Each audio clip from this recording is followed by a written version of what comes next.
Copa আমেরিকার ফাইনালের উত্তাপ বাংলাদেশেও। রাজধানী সহ দেশের বিভিন্ন স্থানে বড় পর্দায় খেলা উপভোগ করছেন ফুটবল প্রেমীরা। এই মুহূর্তে ঢাকা বিশ্ববিদ্যালয় টিএসসিতে আছেন রিপোর্টার সাব্বির মিথুন এবং খুলনার হাদিস পার্কে আছেন তানজিম আহমেদ। সরাসরি প্রথমেই যাচ্ছি তানজিমের কাছে। মায়ামির হার্ড রক স্টেডিয়ামে কোপা আমেরিকার ফাইনাল ঘিরে যে উচ্ছ্বাস সেটি কিন্তু আসলে ছড়িয়েছে খুলনার প্রতিটি অঞ্চলে। এই মুহূর্তে আমরা যে হাদিস পার্কে রয়েছি সেখানে কিন্তু বিপুল সংখ্যক ফুটবল প্রেমী দর্শক যারা রয়েছেন তারা অবস্থান নিয়েছেন, অর্থাৎ তারা কিন্তু রাত থেকেই অবস্থান নিয়েছিলেন বলতে হবে, এবং সেই অবস্থানটি কিন্তু আসলে সময়ের সাথে সাথে কিছুটা অপেক্ষা ছিল বলতে হবে, যেহেতু 6টার সময় খেলা শুরুর কথা ছিল। সেই খেলাটি যেহেতু 1 ঘন্টা 15 মিনিট আসলে 2 দফা পিছিয়ে ছিল, সেখানে কিন্তু তারপরও অধীর আগ্রহে ফুটবল প্রেমীদের যে অপেক্ষা সেটি আমরা দেখেছি। সেই অপেক্ষার প্রহরটি কিন্তু আসলে কিছুক্ষণ আগে শেষ হয়েছে, অর্থাৎ 13 মিনিট আগে খেলাটি শুরু হয়। এরপরে কিন্তু আসলে এই যে হাদিস পার্কের একটি অংশ কিন্তু কানায় কানায় পরিপূর্ণ রয়েছে। সেখানে নারী পুরুষ শিক্ষার্থী সহ বিভিন্ন শ্রেণী পেশার মানুষ আসলে অবস্থান নিয়েছেন, তারা ফুটবল প্রেমীরা খেলা দিচ্ছেন। বিশেষ করে কোপা আমেরিকার এই খেলাটি হট ফেভারিট খেলা হিসেবে আসলে সঙ্গত কারণে যেহেতু ফাইনাল ম্যাচ তুলনা করা হচ্ছে, সেখানে কিন্তু এই মুহূর্তে এই জায়গায় দর্শকরা রয়েছেন তাদের কাছে কিন্তু আর্জেন্টিনা ফেভারিট সেটি তারা বলছেন। আমরা দেখছি বেশিরভাগ সমর্থকই আসলে আর্জেন্টিনার সাপোর্টার, তারা এখানে অবস্থান নিয়েছে। পাশাপাশি অন্য দলের সমর্থকদেরও, কলম্বিয়ার কিছু সমর্থক আমরা দেখেছি। পাশাপাশি অন্য যেসব দল রয়েছে সেই দলের যারা আসলে ফুটবলকে ভালোবাসেন,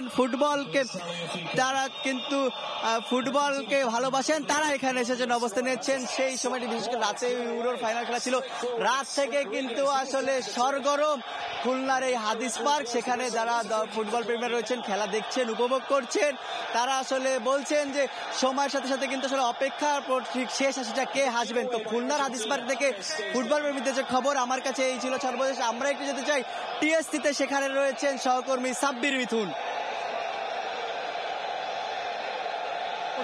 ঢাকা বিশ্ববিদ্যালয়ের টিএসসি প্রাঙ্গণে, যেখানে কোপা আমেরিকার যে হাই ভোল্টেজ ফাইনাল রয়েছে সেই ফাইনালকে ঘিরে এখানে আপনি আমার পেছনে দেখতে পারবেন আর্জেন্টাইন সমর্থকদের যে একটা জনস্রোত তা আজ বেশ ভালোভাবেই টের পাওয়া যাচ্ছে টিএসসি প্রাঙ্গণে। এবং এই কোপা আমেরিকার ফাইনালকে ঘিরে শুধু এখন নয়, আপনি যেমনটা জানেন 1 ঘন্টা 23 মিনিট দেরিতে শুরু হয়েছে নির্ধারিত সময়ের কোপা আমেরিকা ফাইনাল, এবং সেই দর্শক জটিলতার পরে যখন ফাইনাল শুরু হয় এখানকার যে দর্শকরা রয়েছে তারা কিন্তু সেই ভোর নাগাদ এখানে এসে উপস্থিত হয়েছেন এবং প্রিয় দলকে সমর্থন দেওয়ার জন্য সেই শুরু থেকেই এই তীব্র গরম এবং বৃষ্টির মাঝে কিন্তু অপেক্ষা করে যাচ্ছে।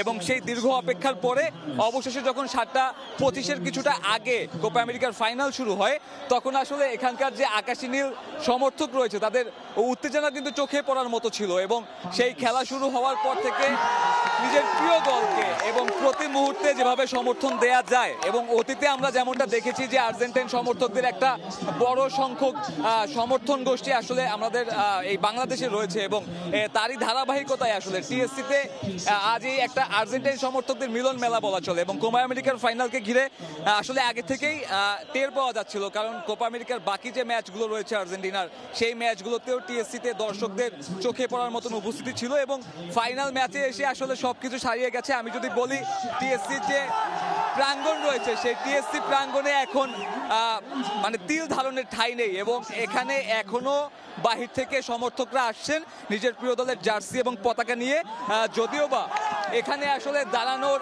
বিন্দুমাত্র জায়গা নেই। এবং গণমাধ্যম কর্মী হিসেবে আমি যেখানে দাঁড়িয়ে আছি সেখানে আসলে দাঁড়ানোটা খুব একটা কষ্টসাধ্য ব্যাপার হয়ে দাঁড়িয়েছে।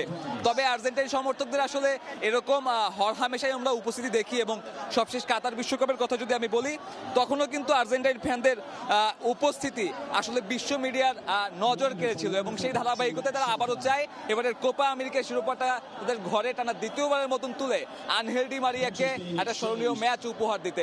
আমার কাছে কোপা আমেরিকা ফাইনাল নিয়ে টিএসসি থেকে এখন পর্যন্ত এই ছিল সবশেষ।